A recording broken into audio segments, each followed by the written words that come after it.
good evening. I'm Melisa Idris, and you're watching The Future is Female. This is the show where we find the extraordinary in every woman.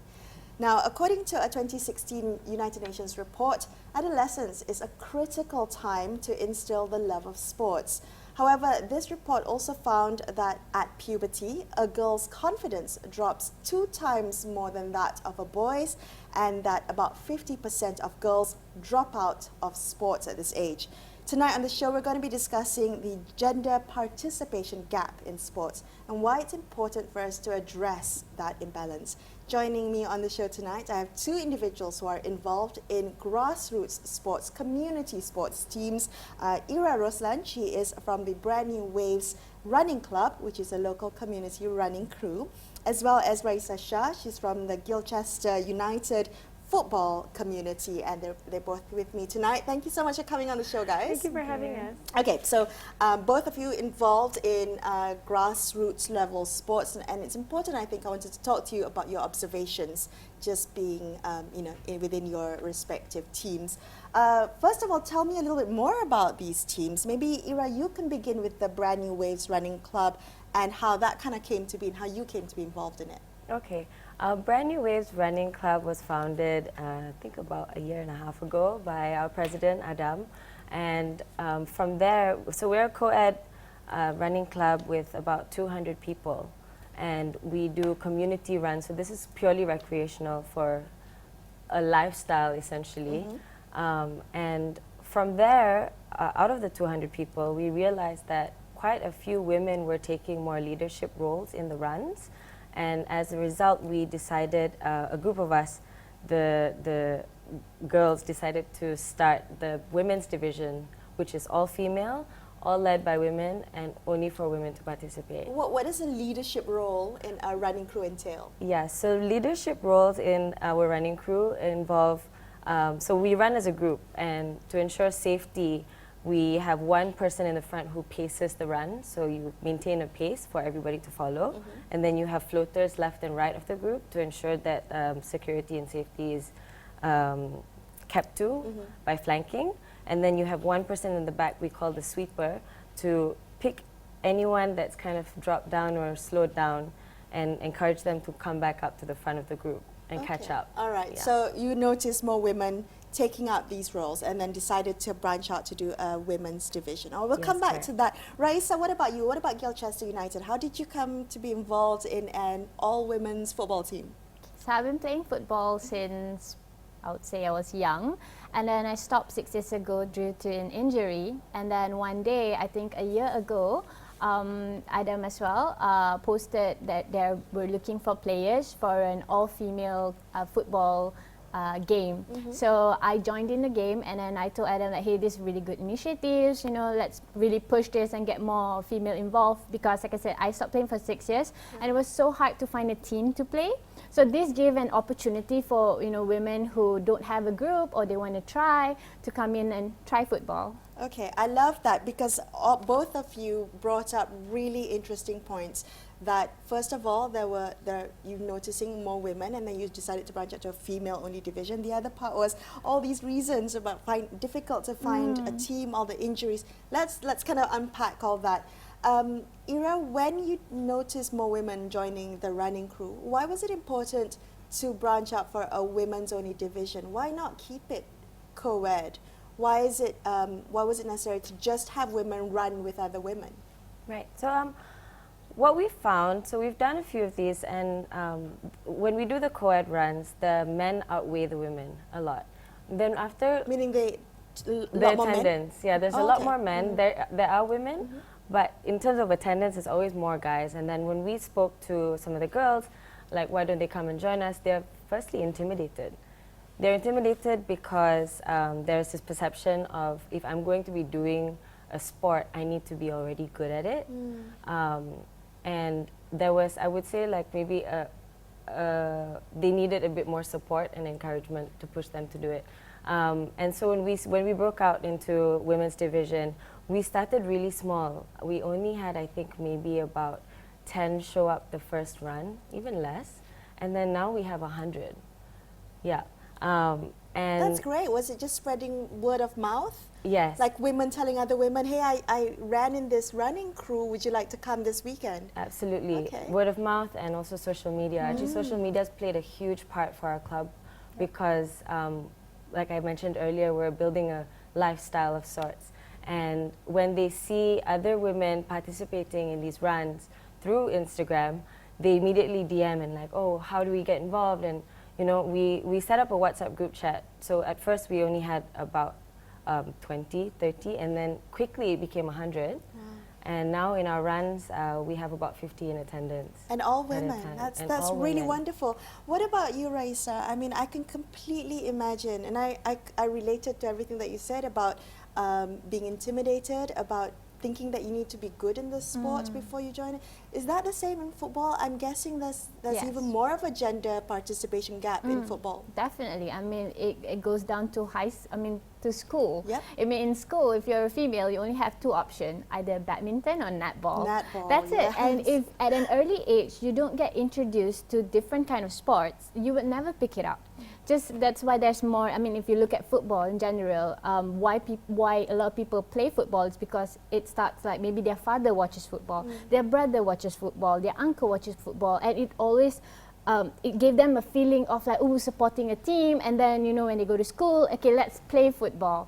But for women, we don't have that, you know, unless your family watches football, maybe that would cultivate your interest in picking it up. So now that you're part of this women's division, how do you kind of overcome that? I mean, is that for women who don't have fathers and brothers who are interested in sport but want to kind of come into it?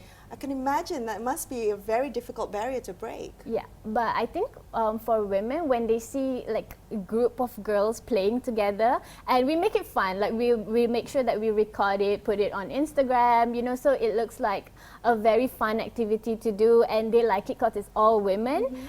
So they feel like, oh, I want to be part of this. And we make it very accessible, like, okay, come and play. We don't care if you are a newbie, you've never played before, you know. So make it as welcoming as possible, and they end up signing up. Like, I get people DMing me like, hey, I want to join, I want to try to play, and I'll give them a WhatsApp link as well. We have around 100 players on our WhatsApp, and weekly we'll get like at least 40 to come in and play. So now we have like enough players. Finally.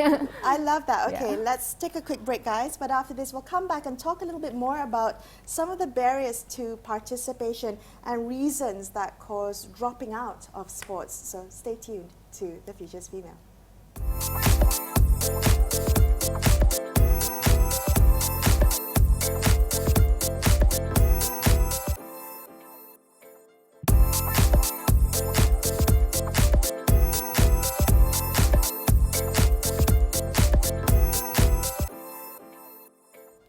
Welcome back to The Future's Female with me, Melisa Idris. I'm chatting tonight to Ira Roslan from Brand New Waves Running Club, as well as Raisa Shah from the Gilchester United football team. So, you know, we were talking a little bit about, before the break, about the kind of barriers to participation. Things that you mentioned, you know, that it's hard to find a team, that girls tend to drop out after high school. There are cultural messages that we get, that sports are for boys, that, you know, especially in Malaysia, stay out of the sun. Girls, you don't want to be in the sun. And there's a certain expectation about the need to be knowledgeable in that sport before you participate in it. How do we start the conversation to dispel some of these myths that sports are for boys? That, you know, sports is not about staying out in the sun. Have you had to have those conversations? Raisa, have you had to have those conversations? When I was younger, yeah, definitely. We are expected as female to, you know, sit a certain way, don't play with boys. And if you're like the only girl who are playing with boys, there must be something wrong with you. Right. So, but if you don't have enough women to play that sport, then what options do you have? So, but for me, I'm very lucky that my parents are very like open-minded. Like even since young, I didn't. My neighbors were mostly guys, so I was playing with boys. They encouraged you to Yeah. go out and play sports? Yeah, Okay. they encouraged me, and I grew up a bit like a tomboy. Like now I have long hair, but I used to be like a boy in school. But that's the perception, right? That Yeah. if you play sports, you're rough, you're a tomboy, you're masculine. And that's not necessarily the case. Very feminine women are Yeah. excellent athletes, play sports, right? Yes, that's right. And I feel like I had the same thing as well, because I was dancing. I used to dance when I was in high school, and so I had very feminine posture, and the way I carried myself, and that wasn't very considered very sporty in school. Like a lot of the girls who did participate in sports would be more hunched, or the way that they run is a little bit more aggressive, and I used to get made fun of for running a certain way or standing a certain way. And particularly at puberty or in school and high school, girls are self-conscious about their bodies, about the Super. changing bodies, right? And they Yeah. lose a lot of confidence, which keeps them from joining sports, which is a horrible cycle because sports also helps True. build confidence. Let's talk about practical issues. Many women I've spoken to say that despite dropping out at sports, wanting to participate in sports at a grassroots, at a community level, they think about safety and security issues. So what they prefer are like gym settings, yoga classes, things where they feel a bit more secure.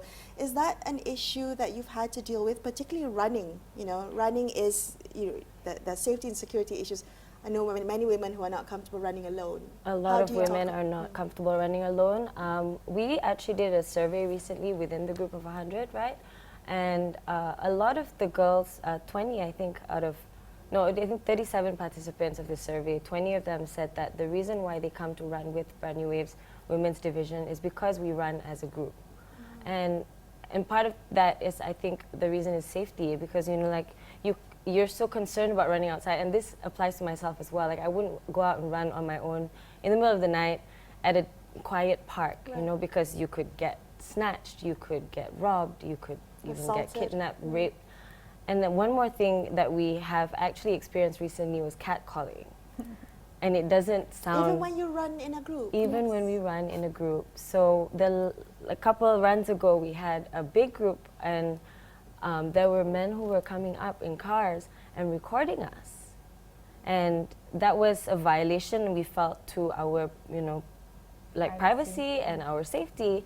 But we're so lucky to have support as well from the men from the men's run crew, the co-ed run crew, because they help patrol while we do our runs, and they swooped in and got the guy to delete the video footage. And also we look out for each other, because in this kind of situation, you still have to kind of stay vigilant, right? And you still got to look out for how we're going to make sure that our other runners feel safe in the presence of our team. Yeah. I'm sorry that happened to you. I wonder what can we say, and how do we educate people to not? I mean, it feels at almost a fundamental level that I should be able to exercise and, take part in physical activity without feeling violated.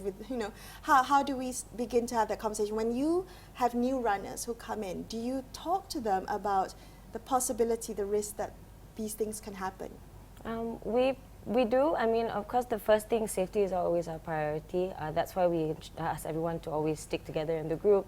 We have a group of 50, but because of the current COVID situation, we split up into smaller groups of 10. But every group of 10 will be led by a captain, and then that captain's job is to ensure that the group stays together and safe.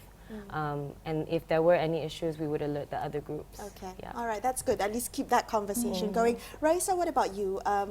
Dealing with some of the barriers to participation, particularly in football.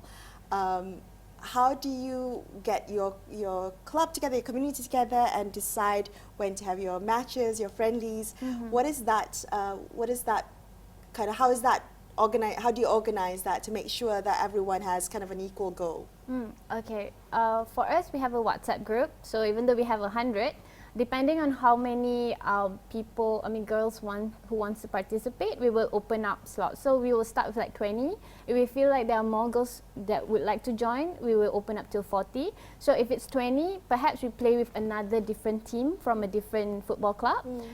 If it's 40, then we play among ourselves. Right. Yeah. So we will just have like 11 aside or 12 aside, and then we have subs. So everyone will get to play. We will say that everyone gets like 20 minutes per game or so. Is it just kind of female only. Would you ever Yeah. think about kind of co-ed matches? For now, Gilchester is female only. Yeah, okay. You don't want to play with the boys?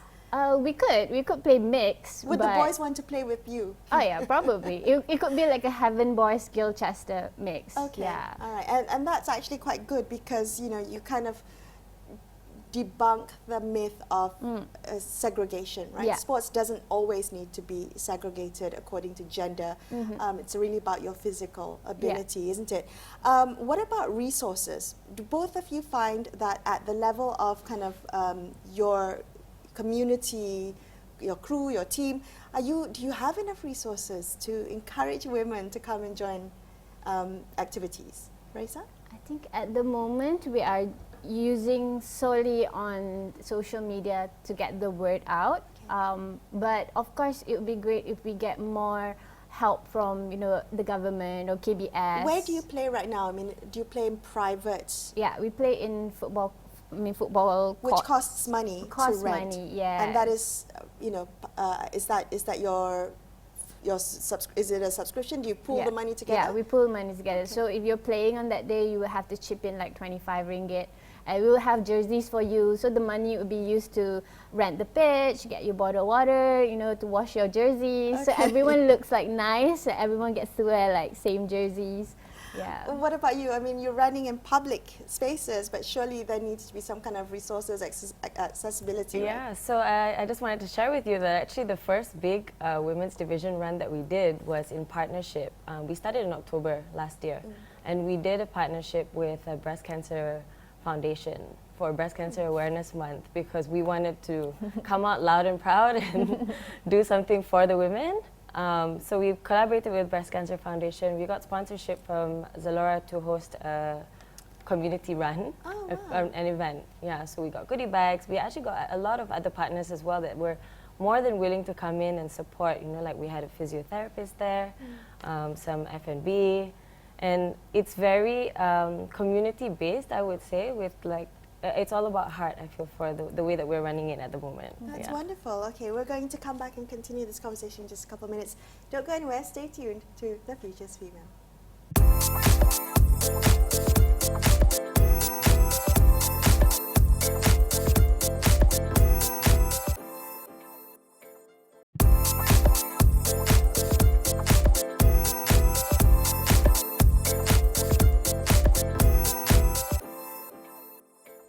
Thank you so much for staying with me, Melisa Idris, on The Future's Female. I'm speaking to Ira Ruslan from the Brand New Waves Running Club, also Raisa Shah from Gilchester United, a women's-only football team.